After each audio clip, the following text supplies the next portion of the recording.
নির্মাণে দুর্নীতি খতিয়ে দেখতে সচিবদের প্রধানমন্ত্রীর নির্দেশ, বললেন গাড়ির চালকদের লাইসেন্স দিতে হবে নিয়ম মেনে।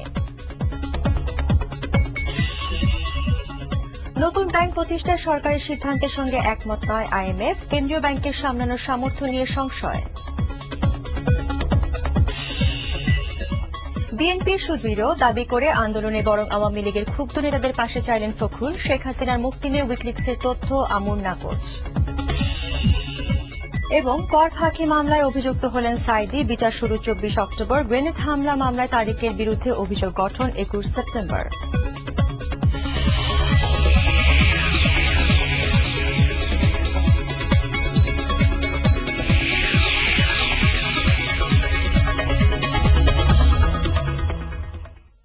আসসালামু আলাইকুম, স্বাগত জানাচ্ছি আরটিভি রাতের সংবাদে। শুনছিলেন মার্কেন্টাইল ব্যাংক সংবাদ শিরোনাম। পুরো সংবাদে আপনাদের সঙ্গে আছি আমি নাবিলা হাসান। পদ্মা সেতু নির্মাণ প্রকল্পে ওঠা দুর্নীতির অভিযোগ খতিয়ে দেখার নির্দেশ দিয়েছেন প্রধানমন্ত্রী শেখ হাসিনা। সকালে জনপ্রশাসনের সচিবদের সঙ্গে বৈঠকে তিনি এই নির্দেশ দেন। বৈঠক শেষে মন্ত্রিপরিষদ বিভাগের সচিব এম আব্দুল আজিজ ব্রিফিংয়ে এ কথা জানান। এছাড়া গাড়ি চালকদের লাইসেন্স দেওয়ার ক্ষেত্রে নিয়ম মানা হচ্ছে কিনা তাও খতিয়ে দেখার নির্দেশ দেন প্রধানমন্ত্রী। নাফিসা দোলার রিপোর্ট। চরম অনিশ্চয়তার মুখে এখন পদ্মা সেতু প্রকল্প। 290 কোটি মার্কিন ডলার ব্যয়, 6.15 কিলোমিটার লম্বা এই প্রকল্প ঝুলে পড়ার কারণ দাতা সংস্থা বিশ্বব্যাংকের পিছিয়ে যাওয়া। শুরুর আগেই এই প্রকল্প নিয়ে দুর্নীতির অভিযোগ ওঠায় প্রধানমন্ত্রী ও অর্থমন্ত্রীর কাছে অসন্তোষ জানায় সংস্থাটি। আর তারই রেশ ছিল প্রধানমন্ত্রী যুক্তরাষ্ট্র সফরের ঠিক আগে সচিবালয়ে এ বৈঠকে। পদ্মা সেতুর বিষয়ে বিভিন্নভাবে যে সমস্ত অভিযোগ এসছে সেগুলো খতিয়ে দেখা হবে, নিশ্চয়ই খতিয়ে দেখা হবে, এবং আমাদের অবস্থানে যে কোনো দুর্বলতা থাকে তা সঠিকভাবে চিহ্নিত করে ব্যবস্থা নেওয়া হবে। এ সময় তিনি বার্ষিক উন্নয়ন কাজের অগ্রগতিতে সন্তোষ জানালেও যোগাযোগ খাতের অনিয়ম ও দুর্নীতির অভিযোগে চরম ক্ষোভ প্রকাশ করেন। মেরামতের যে বিষয়টা সেটা তারা ছিলেন, তবে সময় মতো তার বরাদ্দ প্রাপ্তি, তার ভাষায় সময় মতো বরাদ্দ প্রাপ্তি হয়নি, এই জন্য তিনি প্রত্যাশিত মাত্রায় রক্ষণাবেক্ষণ কাজটা করতে পারেন নাই। তখন বলা হয়েছে যে প্রায়োরিটি প্রথম থেকে নির্ধারণ করা দরকার ছিল। নিয়ম মাফিক ড্রাইভিং লাইসেন্স অনুমোদন দেওয়া হচ্ছে কিনা সচিবদের তাও কঠোরভাবে মনিটরিং এর নির্দেশ দেন প্রধানমন্ত্রী। ড্রাইভিং লাইসেন্স ইস্যু করার সময় অবশ্যই দুর্ঘটনা এড়ানোর জন্য অবশ্যই যে সমস্ত নিয়ম কানুন আছে তা অনুসরণ করতে হবে।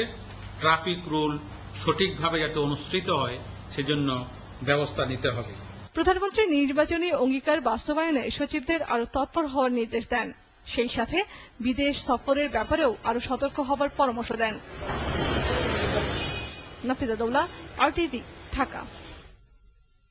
সার্ক দেশগুলোতে এখন গণতান্ত্রিকভাবে নির্বাচিত সরকার থাকায় সন্তোষ জানিয়েছেন প্রধানমন্ত্রী শেখ হাসিনা। আর এই সুযোগকে কাজে লাগিয়ে দক্ষিণ এশিয়ার মানুষের জীবনমান উন্নত করার আহ্বান জানান তিনি। রাজধানীর এক হোটেলে চতুর্থ সার্ক জ্বালানি মন্ত্রীদের সম্মেলন উদ্বোধনকালে প্রধানমন্ত্রী বললেন এসব কথা। রাজীব খানের রিপোর্ট। দক্ষিণ এশীয় আঞ্চলিক সহযোগিতা সংস্থা সার্ক দেশগুলোর জ্বালানি মন্ত্রীদের নিয়ে আয়োজন করা সম্মেলনের উদ্বোধন করতে গিয়ে প্রধানমন্ত্রী বলেন, এই অঞ্চলের সবচেয়ে বড় সমস্যা দারিদ্র্য।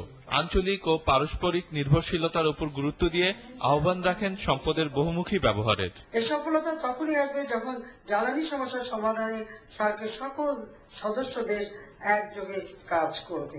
আমাদের সামনে রয়েছে অবারিত সুযোগ। আর সার্ক জন্ম নেওয়ার পর এই প্রথম প্রতিটি সার্কভুক্ত দেশে নির্বাচিত সরকার রয়েছে। এটা একটা বিরাট রাজনৈতিক সুযোগ বলে আমি মনে করি। এই সুযোগ আমরা নিশ্চয়ই গ্রহণ করব। প্রধানমন্ত্রী এই সময় বিদ্যুৎ ও জ্বালানি খাতে সরকারের নানা সাফল্যের কথা তুলে ধরেন। 2013 সালের মধ্যে 7,000 এবং 2015 সালের মধ্যে 8,000 মেগাওয়াট বিদ্যুৎ উৎপাদনের আশ্বাসও দেন শেখ হাসিনা। আর এই প্রক্রিয়ার মাধ্যমে 2021 সাল নাগাদ আমরা 20,000 মেগাওয়াট বিদ্যুৎ উৎপাদনের লক্ষ্য নির্ধারণ করেছি। এর প্রেক্ষিতে আমরা আন্তঃসীমান্ত বিদ্যুৎ বিনিময়কে যথেষ্ট গুরুত্ব দিয়ে থাকি। আমরা এখন ভারত ও মিয়ানমারের সঙ্গে বিদ্যুৎ বিনিময় কৌশল নিয়ে কাজ করছি। আমরা বিশ্বাস করি মিয়ানমার, ভুটান, নেপালের সঙ্গে জল বিদ্যুৎ উৎপাদনের সামর্থ্যকে পুরোপুরি কাজে লাগাতে পারলে আমরা এই অঞ্চলে ক্লিন এনার্জি উৎপাদনে আত্মনির্ভরশীল হতে পারব। এ ধরনের সম্মেলন সার্ক অঞ্চলে জ্বালানি ও বিদ্যুৎ সমস্যা সমাধানে অবদান রাখবে বলেও আশা করেন প্রধানমন্ত্রী শেখ হাসিনা। রাজীব খান, RTV, ঢাকা। নতুন ব্যাংক প্রতিষ্ঠায় সরকারের সিদ্ধান্তের সঙ্গে একমত নয় আন্তর্জাতিক মুদ্রা তহবিল IMF। দাতা সংস্থাটি বলছে এতগুলো ব্যাংক সামলানোর সামর্থ্য কেন্দ্রীয় ব্যাংকের নেই।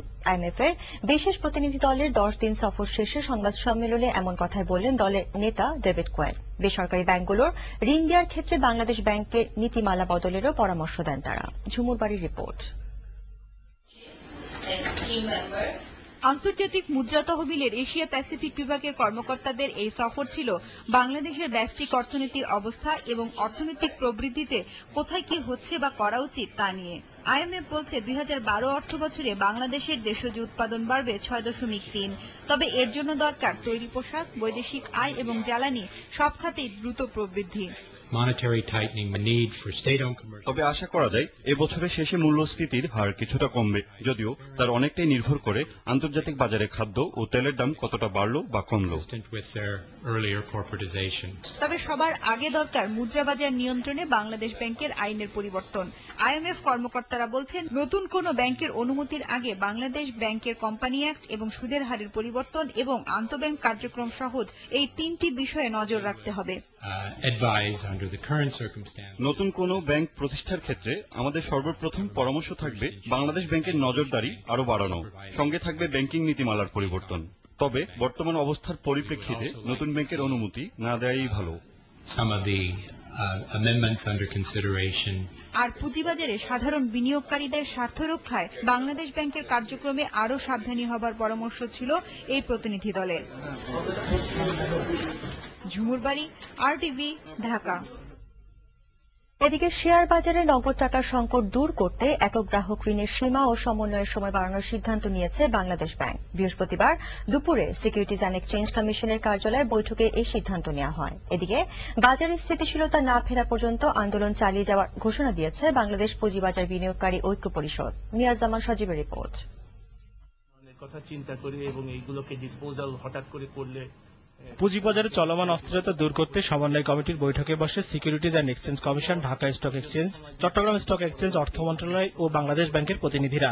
শেয়ারের ম্যাচুরিটি বা নিষ্পত্তির সময়সীমা একদিন কমিয়ে আনার ব্যাপারেও সিদ্ধান্ত নেওয়া হয় বৈঠকে।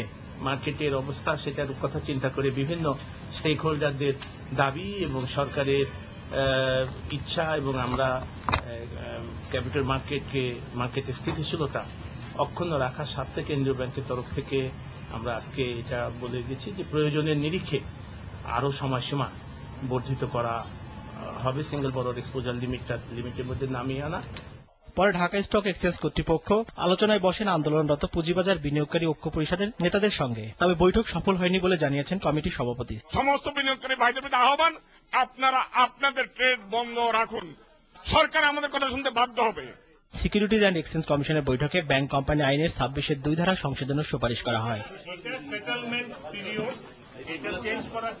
নিয়াজ জামান সজীব, RTV, ঢাকা। বিএনপিতে কোনো ধরনের বিভেদ নেই দাবি করে উল্টো সরকার বিরোধী আন্দোলনে আওয়ামী লীগের ক্ষুব্ধ নেতাদের পাশে চাইলেন বিএনপির ভারপ্রাপ্ত মহাসচিব। বেগম খালেদা জিয়ার কারামুক্তির দিন উপলক্ষে সকালে দলের প্রতিষ্ঠাতা রাষ্ট্রপতি জিয়াউর রহমানের সমাধিতে ফুল দেওয়া শেষে সাংবাদিকদের কাছে এমন আশা করলেন মির্জা ফখরুল। এ সময় রাজনৈতিক বিবেচনায় নতুন ব্যাংক বিমা অর্থনীতিতে অস্থিতিশীলতা তৈরি করবে বলেও দাবি করেন তিনি। এদিকে জরুরি অবস্থায় যুক্তরাষ্ট্র যেতে আওয়ামী লীগ সভানেত্রীকে কারাগার থেকে মুক্তি না দিতে তত্ত্বাবধায়ক সরকারকে অনুরোধ করেছিলেন বলে উইকিলিক্স যে তথ্য ফাঁস করেছে তাকে উড়িয়ে দিয়েছেন আওয়ামী লীগ নেতা আমির হোসেন আমু। সকালে জাতীয় গ্রন্থাগারে এক আলোচনায় তিনি বলেন, নেত্রীর বিরুদ্ধে নেতাকর্মীদের নিয়ে জোট বেঁধেছেন এমন কথা কেউ বলতে পারবে না। উইকিলিক্সের বরাত দিয়ে গণমাধ্যমে প্রকাশিত তথ্যটি মিথ্যা বলে দাবি করেন আমির হোসেন আমু। তত্ত্বাবধায়ক সরকারের সময় শেখ হাসিনার বিরুদ্ধে থাকার মন্ত্রিত্ব দেওয়া হয়নি এমন অভিযোগও অস্বীকার করেন তিনি। সম্পদের তথ্য গোপন করায় জামায়াতের নায়েবে আমির দেলোয়ার হোসেন সাঈদীর বিরুদ্ধে আয়কর ফাঁকির অভিযোগ গঠন করা হয়েছে। সকালে বিশেষ জজ আদালত 3-এর বিচারক মোজাম্মেল হোসেন এই আদেশ দেন। এছাড়া 21 আগস্টের গ্রেনেড হামলার 2 মামলায় তারেক রহমান সহ নতুন আসামিদের বিরুদ্ধে অভিযোগ গঠনের নতুন তারিখ ঠিক হয়েছে 21 সেপ্টেম্বর। শামীমা আক্তারের রিপোর্ট। দেলোয়ার হোসেন সাইদি 2005 ও 6 অর্থবছর থেকে 2009-10 অর্থবছরে 2,27,40,000 টাকার অর্জিত সম্পদের তথ্য গোপন করেন, যার ফলে সরকার 56,46,000 টাকার আয়কর থেকে বঞ্চিত হয়। এ অভিযোগে গত বছরের 19 আগস্ট তার বিরুদ্ধে কর অঞ্চল 5 এর উপকর কমিশনার মাসুমা খাতুন একটি মামলা দায়ের করেন। আল্লামা দেলোয়ার হোসেন সাইদি করদাতা হিসাবে সজ্ঞানে মিথ্যা তথ্য ও সুনির্দিষ্ট অর্জিত সম্পদের তথ্য ও আয় গোপন করে হলফনামার মাধ্যমে আয়কর রিটার্ন দাখিল করে শাস্তিযোগ্য অপরাধ করেছেন। আসামি পক্ষের আইনজীবী সাইদির বিরুদ্ধে এই অভিযোগ ভিত্তিহীন বলে দাবি করেন। এনবিআর এ মামলা করতে হলে তার রিটার্নের ব্যাপারে এনবিআর কে ফাইনাল অ্যাসেসমেন্টে পৌঁছতে হবে। চূড়ান্ত সিদ্ধান্ত হওয়ার পরে যদি প্রতীয়মান হয় যে উনি তথ্য গোপন করেছেন বা ফাঁকি দিয়েছেন, কেবলমাত্র তখনই তার বিরুদ্ধে মামলা হতে পারে। কিন্তু সেই অ্যাসেসমেন্ট ফাইনাল না করে আমার অ্যাপ্লিকেশন পেন্ডিং থাকা অবস্থায়, আমার রিভাইজড রিটার্ন পেন্ডিং থাকা অবস্থায় ওনারা চার্জ গঠন করেছেন, যেটা আইনত অচল। এদিকে দ্রুত বিচার আদালত 1 এর বিচারক শাহিদ নুরুদ্দিন 21 আগস্ট গ্রেনেড হামলা মামলার অভিযোগ গঠনের শুনানি আবারও মুলতবি করেন। বিএনপির senior vice chairman Tarique Rahman সহ 12 আসামিকে পলাতক দেখানো হয় অভিযোগ গঠনের শুনানিতে। তবে সাবেক স্বরাষ্ট্র প্রতিমন্ত্রী লুৎফুজ্জামান বাবর সহ আটক আসামিদের উপস্থিতিতেই শুনানি হয়। লুৎফুজ্জামান বাবর সাহেব, আলী হাসান মুজাহিদ সাহেব, শহীদুল হক সাহেব, আশরাফুল হুদা সাহেব সহ রাজ্জাকুল হায়দার সাহেব সহ মোট 8 জন সময়ের জন্য আবেদন করেছেন সম্মানিত আদালত বরাবরে। তাদের আবেদনের আলোকে সম্মানিত আদালত ন্যায় বিচারের স্বার্থে আগামী 21/9/2011 তারিখ পর্যন্ত শুনানি মুলতবি রেখেছেন। এছাড়া দ্বিতীয় অতিরিক্ত মহানগর দায়রা জজ আদালতে 2001 সালের রমনা বটমূলে বোমা হামলা মামলার সাক্ষ্য গ্রহণ করা হয়। শামিমা আক্তার, RTV, ঢাকা। রাজধানীতে আবারও শুরু হয়েছে বিদ্যুতের নিয়মিত যাওয়া আসা। প্রতিদিন সন্ধ্যায় পরে অবর্ণনীয় দুর্ভোগ নিয়ে হাজির হয় লোডশেডিং এর নামের আতঙ্ক।